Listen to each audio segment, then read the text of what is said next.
Assalamu alaikum. My name is Hanan Ahmad and my registration number is 21TE25. Today we are going to discuss digital signal processing lab number 11. So the lab objective of this lab is analysis of frequency versus Z-plane graphs. So the task 1 is explain the graph's output in terms of frequency versus Z-plane poles and zeros. Basically, first of all, we define poles and zeros. When we have a transfer function, so the denominator of the transfer function is poles and the numerator are the zeros.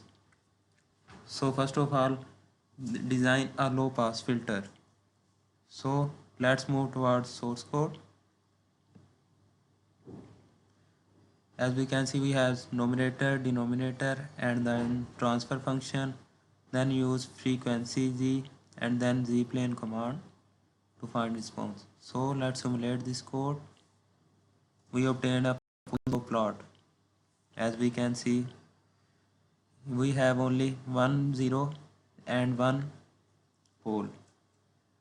As poles are in the unit circle, so this filter will be stable. So move towards part number 2.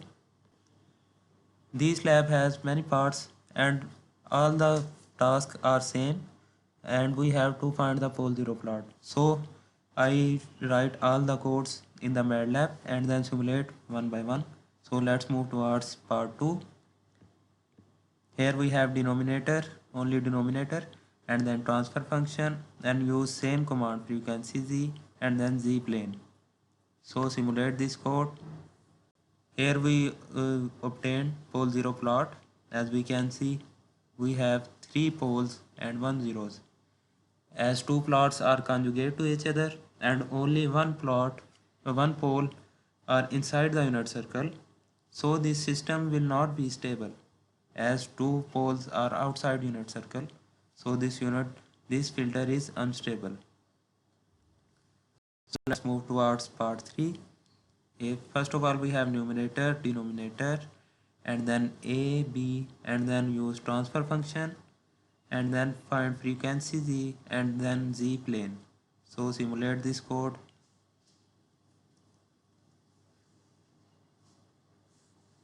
As we obtain pole zero plot, here we can see we have almost 5 poles and 2 zeros.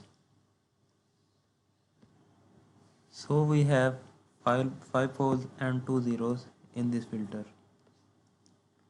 So let's move towards part 4 and simulate this code.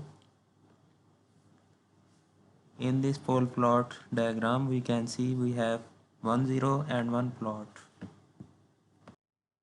As pole is in the unit circle, so the filter will be stable. So let's move to next part and simulate.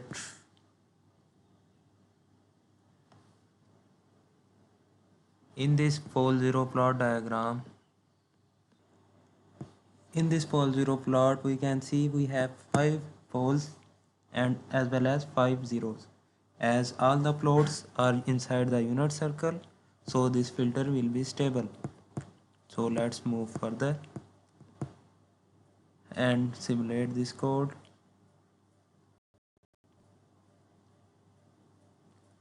In this pole zero plot, we have 3 poles and 3 zeros.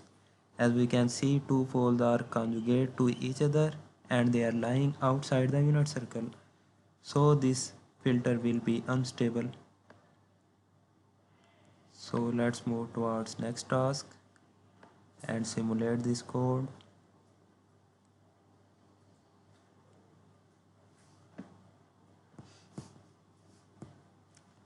In this pole zero plot diagram, we can see we have 4 poles and 4 zeros, and all the poles are lies at the edge of the unit circle, so this filter will be marginally stable. So let's move towards next part.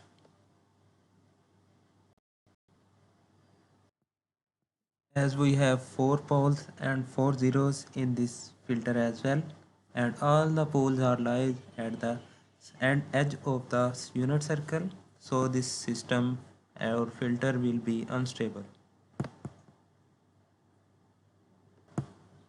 So simulate the next part. Here we can see we have 5 poles and 5 zeros, and all the poles are inside the unit circle, so this system will be stable. So let's move to our next part and run this code. In this pole zero plot diagram we can see we have 5 poles and 5 zeros, and 2 poles are outside the unit circle, so this filter will be unstable. So let's move towards next part and run this.